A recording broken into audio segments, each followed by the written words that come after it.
मैं doctor Lavlesh Kumar, Allahabad degree college, department of political science. आज की इस वीडियो क्लास में एमए थर्ड सेमेस्टर में पॉलिटिकल सोशोलॉजी, राजनीतिक समाजशास्त्र पर डिस्कशन करेंगे। तो आज के इस टॉपिक में राजनीतिक समाजशास्त्र में उसके मेथड और अप्रोच, पद्धति और उपागम को हम समझने का प्रयास करेंगे। इसके संबंध में हम एक कंसेप्ट डेवलप करेंगे कि ये इसके संबंध में क्या अवधारणाएं हैं और इसको हम क्या इसके कार्य हैं और क्या इसके कारण हैं। जब हम इन्हीं बिंदुओं को लेकर के क्लास में डिस्कशन करेंगे आज तो हमें पूर्व की अवधारणाओं या जो कन्वेंशनल या परंपरागत जो उसकी व्यवस्था थी, जो सिस्टम था, वो कैसे डेवलप करता रहा है और धीरे धीरे समय के साथ उसमें चेंजिंग कैसे आई। तो यदि हम बात करते हैं राजनीतिक समाजशास्त्र में, तो परंपरागत रूप में राज्य की व्यवस्था के अध्ययन किया जाता रहा है और उस राज्य व्यवस्था के अंतर्गत अध्ययन के जो मतलब था या उसका जो मीनिंग था, संविधान से था। संविधान लिखित हो या लिखित हो के विभिन्न अंग, संविधान हो गया, चाहे लिखित हो या अलिखित हो, उसके विभिन्न अनुच्छेद, आर्टिकल्स, सरकार अथवा गवर्नमेंट के साथ साथ उसके अधिनियमों तथा उसके मान्यता प्राप्त संस्थाओं के बारे में अध्ययन किया जाता रहा है। कुछ बाह्य अथवा आंतरिक वस्तुओं को अगर देखा जाए तो कुछ सरकार द्वारा या संविधान द्वारा स्थापित संस्थाओं का भी अध्ययन किया जाता रहा। लेकिन राजनीतिक व्यवस्थाओं का उल्लेख यदा कदा केवल संदर्भ के रूप में ही किया जाता रहा, जो बाह्य और स्थानीय है।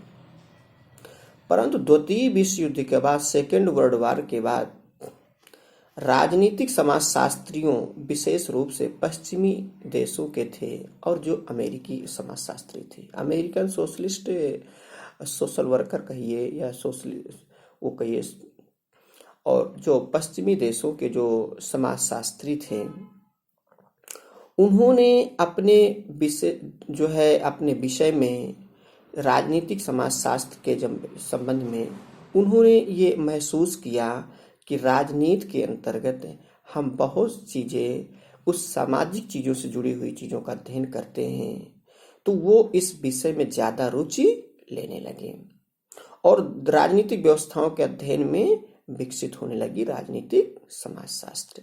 ये कब वाकया आया? 1945 या सेकेंड वर्ल्ड वॉर इस रुचि के प्रमुख कारण भी थे। उसके कारण ये थे कि जब द्वितीय विश्व युद्ध हुआ, तो द्वितीय विश्व युद्ध के समय की जो मित्र राष्ट्र और धुरी राष्ट्रों के रूप में देशों का बंटवारा हुआ था। धुरी राष्ट्र में इटली, जर्मनी और बर्लिन, टोक्यो, और इटली एक तरफ थे और एक तरफ मित्र राष्ट्र है, अमेरिका है, फ्रांस है, ब्रिटेन है, रूस है। इस तरह से 5 देश एक तरफ थे और एक तरफ धुरी राष्ट्र थे। तो द्वितीय विश्व युद्ध के समय जर्मनी में प्रजातंत्र की असफलता एवं सर्वाधिकारी राजनीतिक संस्थाओं का विकास हुआ। तो जब द्वितीय विश्व युद्ध के बाद जर्मनी में प्रजातंत्र विफल हुआ, जर्मनी में हिटलर का शासन था उस समय, द्वितीय विश्व युद्ध के समय, और वहां एक तरह से प्रजातंत्र विफल होने के बाद एक सर्वाधिकारी रूप से शासन वहां डेवलप हुआ, उनका विकास हुआ।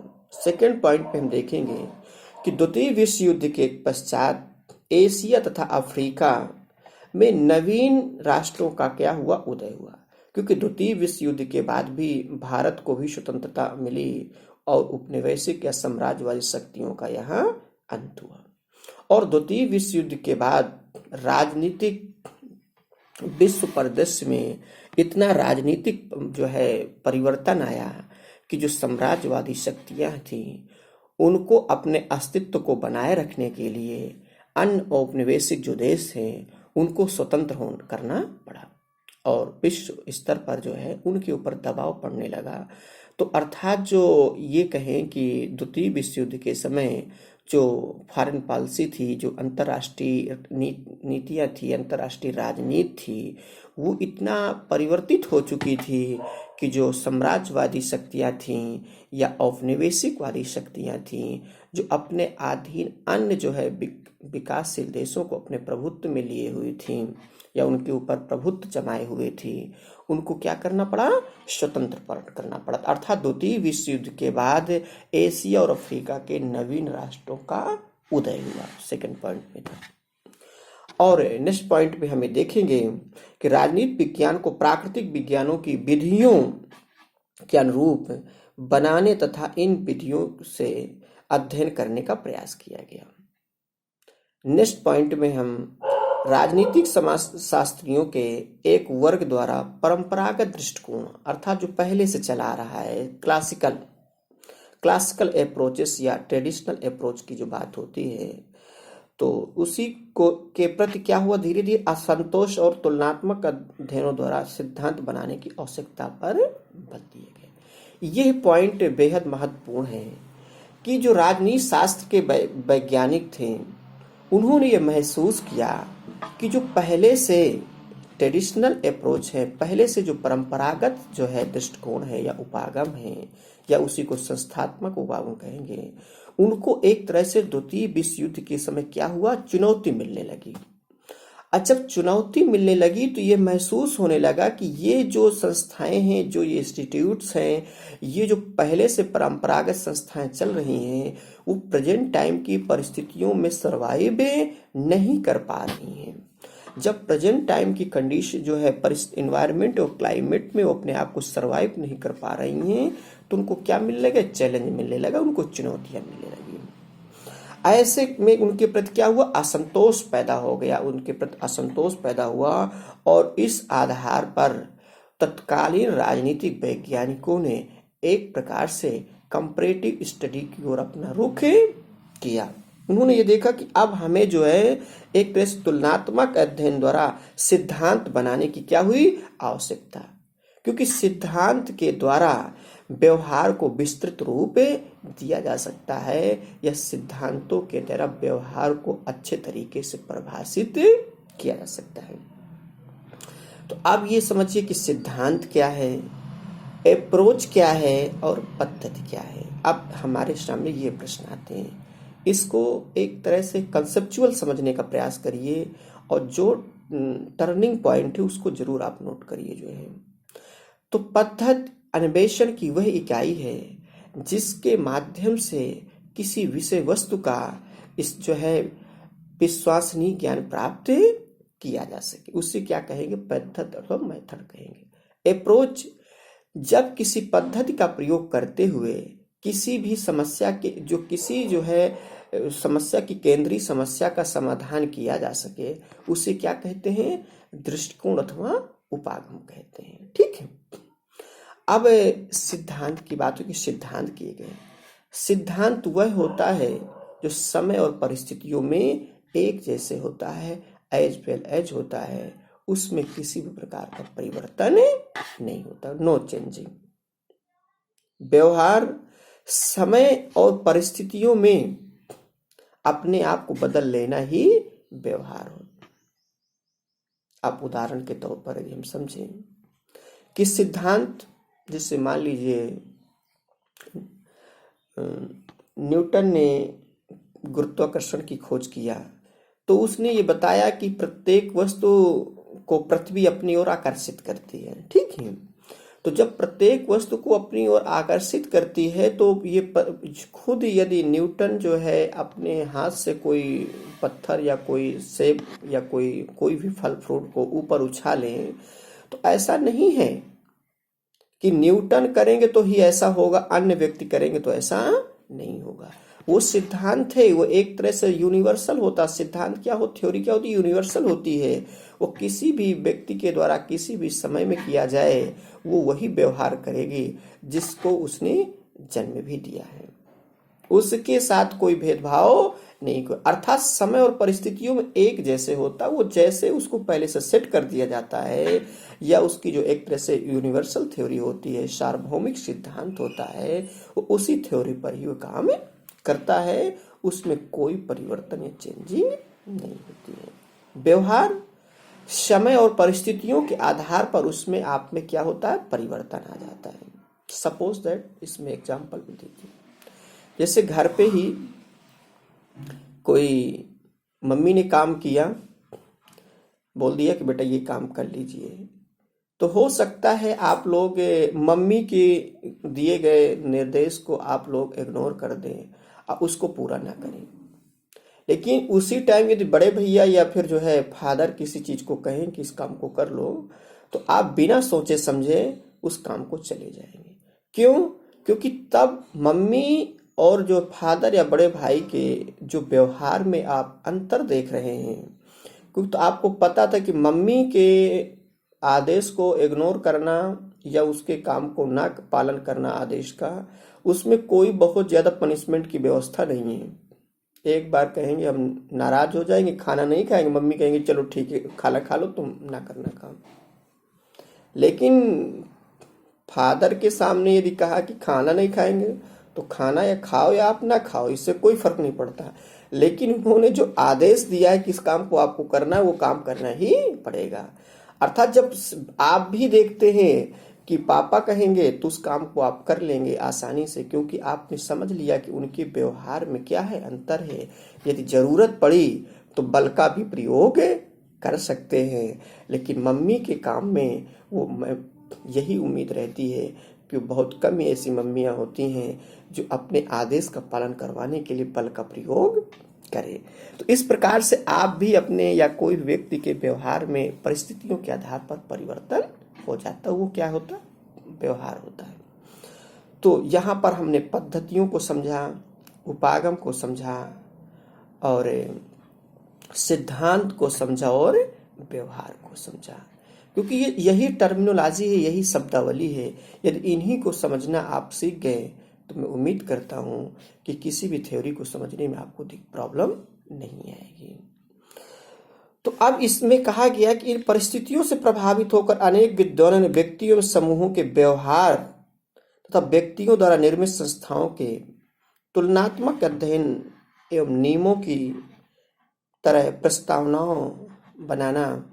अर्थात वो जब उस सेकेंड वर्ल्ड वॉर के समय वो सभी संस्थाएं सरवाइव करने में सक्षम नहीं थी, तो उस तत्कालीन परिस्थितियों को दृष्टिगत रखते उस परंपरागत संस्थाओं में उस समय के राजनीतिक वैज्ञानिक कहें या राजनीतिक समाजशास्त्री वैज्ञानिक कहें, उन्होंने तुलनात्मक अध्ययन किया कि अब इनके कार्य और प्रकार के साथ इनके व्यवहार में कैसे क्या इनका व्यवहार है जिसकी वजह से इनके उसमें परिवर्तन आया।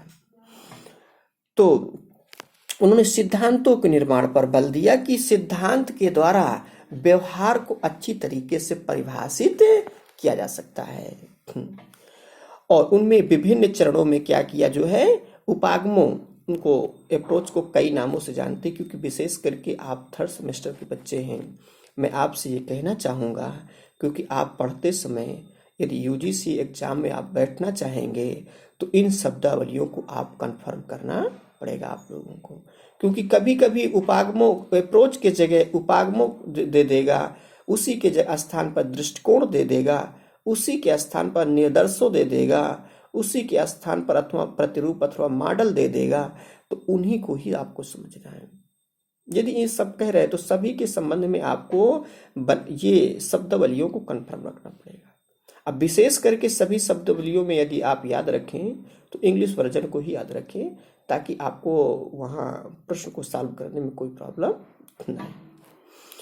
तो उचित यह प्रतीत होता है कि जो सिद्धांत व्यवहार की अधिक विस्तृत व्याख्या किसके माध्यम से की जाती है, सिद्धांत। जैसे हमने बताया कि सिद्धांत ऐसी वस्तु है कि जिससे माध्यम से व्यवहार को अच्छी तरह से परिभाषित किया जा सकता है। परंतु सभी क्रियाओं एवं व्यवहार से संबंधित नहीं बनाया जा सकता। जो सभी प्रकार की जो क्रियाएं हैं उनको एक तरह से थ्योरी के रूप में डेवलप नहीं किया जा सकता। कुछ ही ऐसी जो है व्यवहार है जिनको थ्योरी के रूप में डेवलप किया जा सकता है।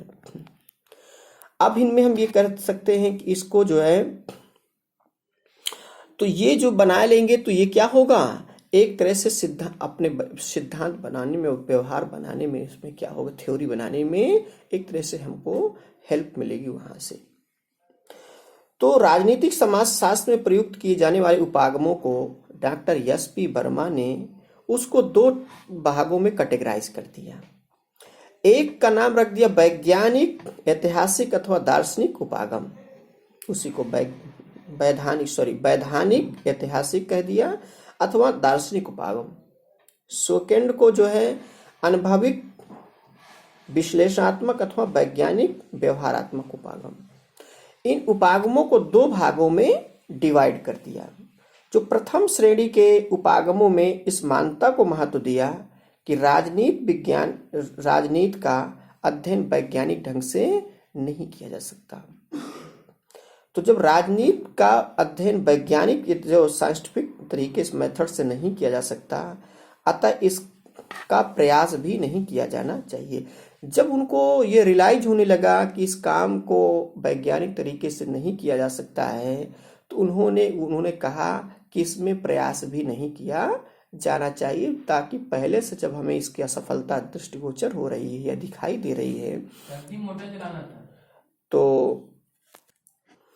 तो इस प्रकार जो है एस.पी. वर्मा ने जो है इन उपागमों को दो कैटेगरी में डिवाइड कर दिया। तो इनका ये मानना था कि जो प्रथम श्रेणी के उपागमों में ये मान्यता को जो है महत्व दिया गया कि राजनीति का अध्ययन वैज्ञानिक ढंग से नहीं किया जा सकता, इनकी ये मान्यता थी। और इसके अंतर्गत यदि बात करें तो नॉर्मेटिक अप्रोच अर्थात आदर्शात्मक उपागम जो है, इसकी ये मान्यता है, या प्रथम श्रेणी की उसकी जो है इस मान्यता दिया जाता है कि जो राजनीति विज्ञान के जो है अध्ययन है, उसमें वैज्ञानिक तरीके से उसका अध्ययन नहीं किया जा सकता, ऐसी इनकी मान्यता थी।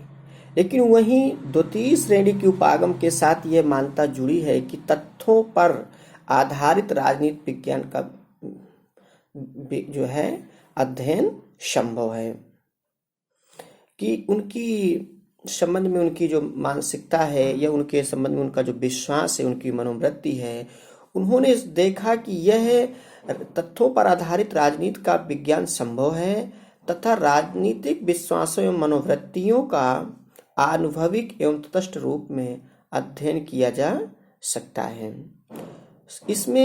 इसके अंतर्गत हम बात करें कि अब इसको थोड़ा सा अगर ये समझिए, टेक्निकल आप समझना चाहते हैं तो जस्ट इसको अपोजिट करके समझ लीजिए कि पहले में जो है वैज्ञानिक तरीकों को उनकी मान्यता है कि इसमें वैज्ञानिक तरीके से इसका अध्ययन संभव नहीं है, और द्वितीय की मान्यता है कि इनका जो अध्ययन वैज्ञानिक तरीके से किया जा सकता है। इसको जस्ट अपोजिट तरीके से, तो जो जिसमें ये मानता है कि प्रथम जो है उपागम, जो प्रथम श्रेणी के उपागम है, तो उसके अंतर्गत आदर्शात्मक उपागम को रखा गया है, जिसको नॉर्मेटिक अप्रोच कहेंगे।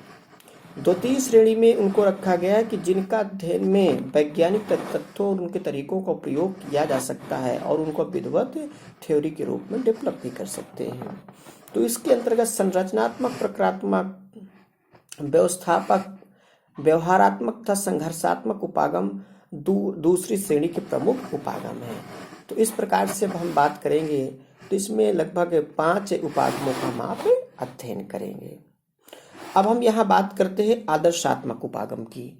तो जो नॉर्मेटिक उपागम है, ये इसको जो है आदर्शात्मक अथवा मानवीय उपागम, जैसे नाम से स्पष्ट है कि जो इनका संबंध है कि अनुभविक अध्ययनों पर बल ना दे करके, एक जो है अनुभव, तथ्य और उसमें अध्ययन पर बल ना दे करके, इन्हें आदर्शों, एक तरह से जो आदर्शों, मॉडलों अथवा संस्थाओं के अध्ययन पर बल दिया।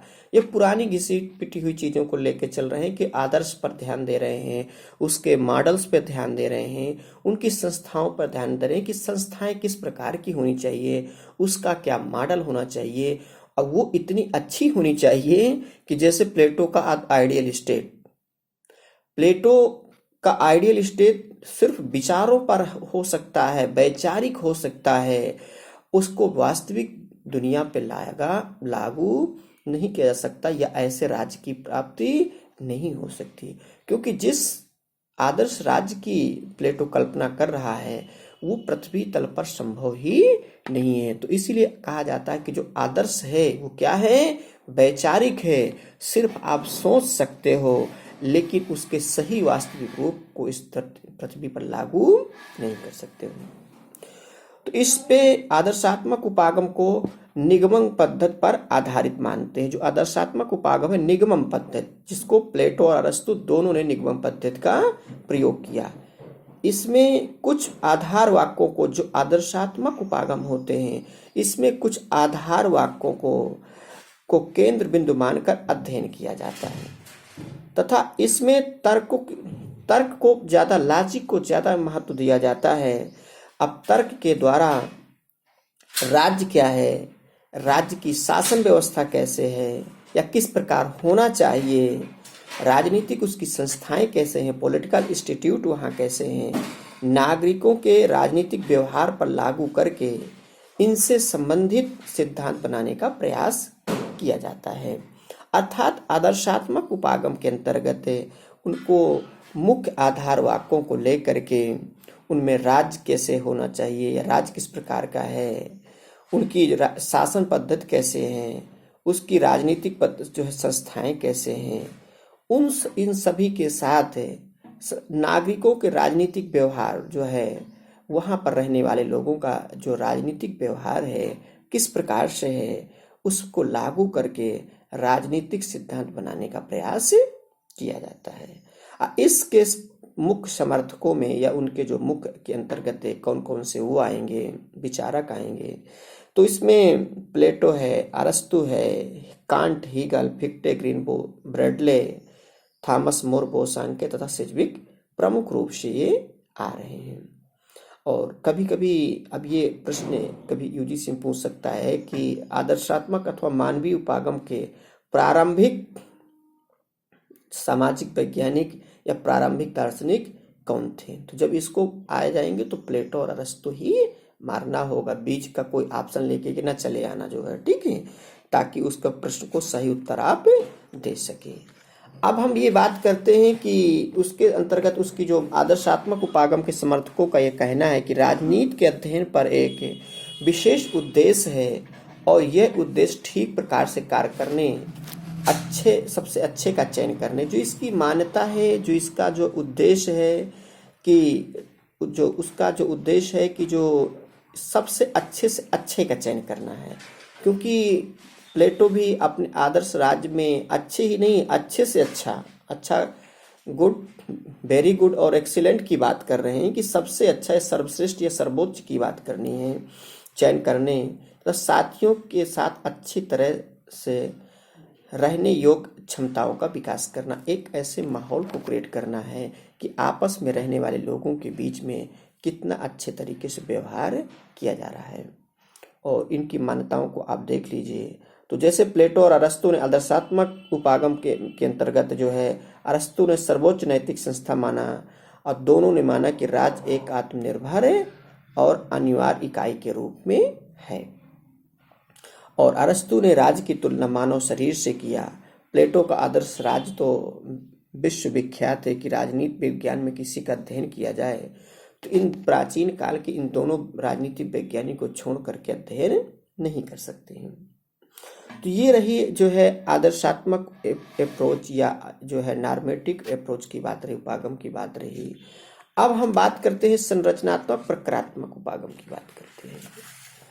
तो इस पे जो है संरचनात्मक प्रक्रियात्मक, अब यहाँ पर आप लोगों का, क्योंकि जब कंसेप्चुअल क्वेश्चन पूछता है यूजीसी में, इसको यूजीसी पर्पज से भी ध्यान देखते चलिए कि जब कंसेप्चुअल क्वेश्चन पूछता तो स्पष्ट लिखा नहीं रहता, लेकिन आपकी समझ को समझता है कि आपकी जो है थिंकिंग कितना डेवलपमेंट है या डेवलप। तो अब ये होता है कि जब कोई उपागम या जब कोई संस्थान या पद्धति ना कहें, जब कोई संस्थान जो है अपने तत्कालीन परिस्थितियों को सरवाइव करने के लिए सक्षम नहीं होती, अर्थात उसको चुनौतियां मिलने लगती है, तो उसके प्रतिरोध में एक नया सिद्धांतों की आवश्यकता महसूस होती है। इसी आधार पर नए सिद्धांतों का क्या होता है, जन्म होता है। तो यदि हम आपको इससे कोई क्वेश्चन आए कहीं पर कि आदर्शात्मक उपागम के प्रतिक्रिया स्वरूप कौन सा उपागम आया, तो आदर्शात्मक उपागम के प्रतिक्रिया स्वरूप संरचनात्मक प्रक्रियात्मक उपागम आया। क्योंकि पहले से भी इन्होंने देखा कि इन लोगों के, अब ये क्या है कि इन्होंने कहा कि व्यक्तियों के व्यवहार और कार्य की वजह से उनको समझा जा सकता है और सिद्धांतों के माध्यम से इनके कार्य की जो है या इनके व्यवहार की अच्छे तरीके से व्याख्या की जा सकती है। तो पहला जो आदर्श मॉडल था, जो नॉर्मेटिक अप्रोच था, जो है आदर्शात्मक उपागम था, वो प्रेजेंट टाइम की द्वितीय विश्व युद्ध के बाद उन स्थितियों को सरवाइव करने में सक्षम नहीं था। तो जब सरवाइव करने में सक्षम नहीं था तो तत्कालीन समाज वैज्ञानिकों जो है यूरोप और अमेरिकी समाज वैज्ञानिकों ने उसका तुलनात्मक अध्ययन पर महत्व दिया, जोर दिया।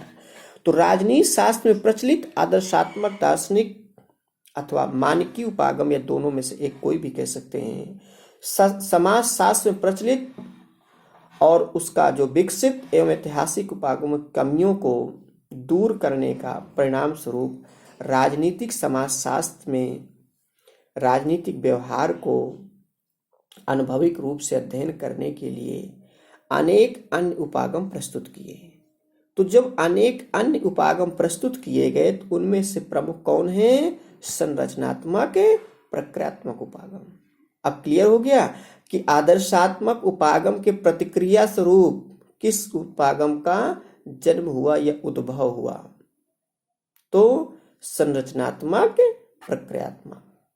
इस उपागम को प्रस्तुत करने का जो है, यद्यपि समाज शास्त्र में इसका जो है अत्यधिक प्रयोग किया गया, ठीक है, लेकिन इसके प्रारंभिक विचारक कौन है प्रस्तुत करने का श्रेय?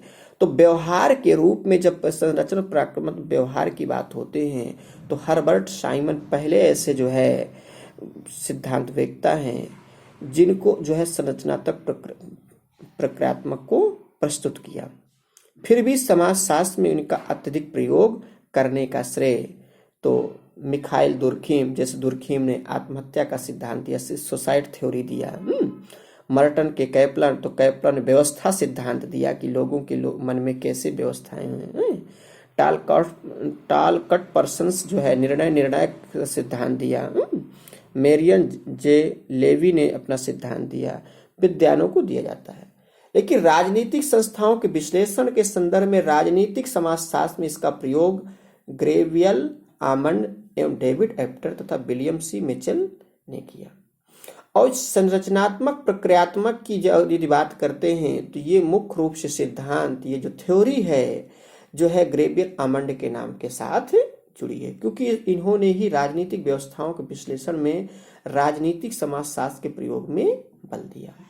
अर्थात जब कोई सिद्धांत की व्याख्या कोई भी वैज्ञानिक एक अंतिम रूप से या उत्कृष्ट रूप में कर देता है तो वह सिद्धांत उस व्यक्ति के नाम के साथ जुड़ जाता है, जबकि इसके पूर्व बहुत से राजनीतिक या समाजशास्त्री वैज्ञानिकों ने उसको डेवलप करने में अपना योगदान तो दिया है, अपना कंट्रीब्यूशन तो दिया है, लेकिन वो सिद्धांत उन व्यक्तियों के नाम के साथ नहीं जुड़ पाता है।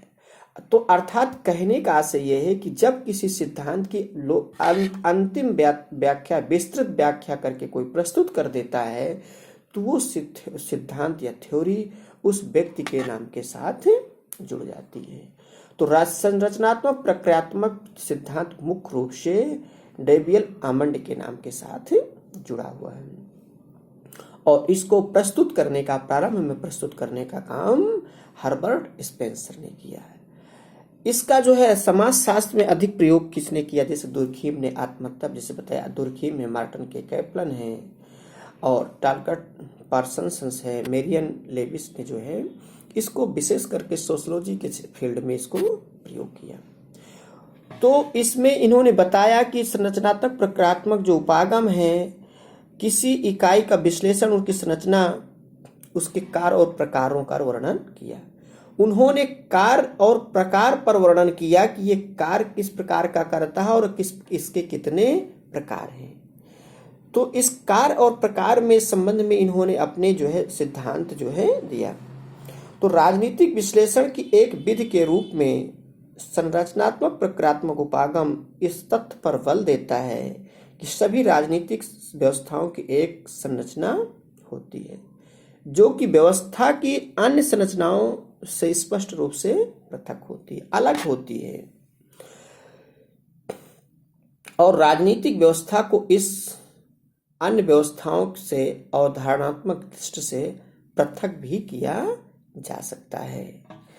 तो इसमें जो है, इसके अंतर्गत जो है जो मुख्य रूप से बल दिया गया, तो इसमें इन्वायरमेंट को ध्यान दिया गया। राजनीतिक व्यवस्था को जो है निरंतर पर्यावरण के द्वारा क्या होती है, चुनौती मिलती है।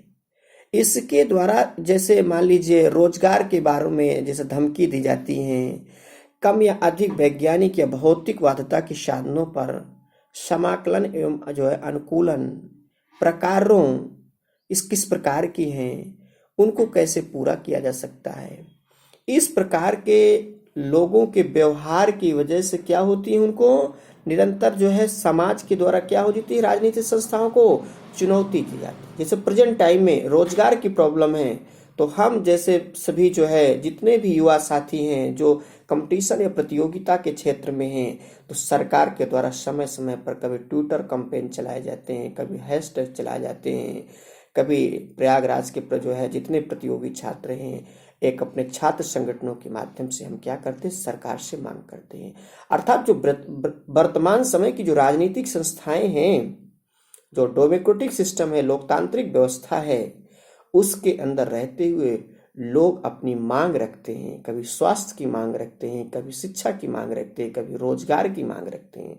तो अर्थात समाज के द्वारा वहां पर रहने वाले लोगों के द्वारा उस व्यवस्था की जब मांग करते हैं, अर्थात उसको क्या होता है, एक चैलेंज दिया जाता है, चुनौती हो जाती है, क्योंकि वो व्यवस्था जो प्रेजेंट टाइम की है उन सभी समस्याओं को सॉल्व करने में सक्षम नहीं है। अब इसी लोगों के व्यवहार के आधार पर ही नेक्स्ट सिद्धांतों का जन्म होता है, क्योंकि अब उनमें ये देखा जाएगा कि यदि इस तरह के सिस्टम है और इस तरह से लोगों का व्यवहार है, तो उसके व्यवहार में क्या परिवर्तन आया और उस व्यवस्था को सिस्टमेटिक या स्थायित्व प्रदान करने के लिए अब हमें उस व्यवस्था में किन चीजों को जोड़ना पड़ेगा।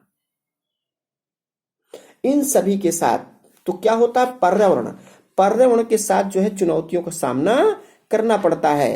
तो संरचनात्मक प्रक्रियात्मक विश्लेषण इस बात पर बल देता है कि उसका पर्यावरण पे किस तरह जो है प्रभाव डाल रहा है। तो यही पर्यावरण अवेलेबल होता है और उसी के आधार पर जो है उसको चुनौती या चैलेंज मिलती है और उसके बेस पर ही आगे उसकी डिसाइड किया जाता है। आज की वीडियो क्लास यहीं तक। हम नेक्स्ट वीडियो क्लास में जो है डेविड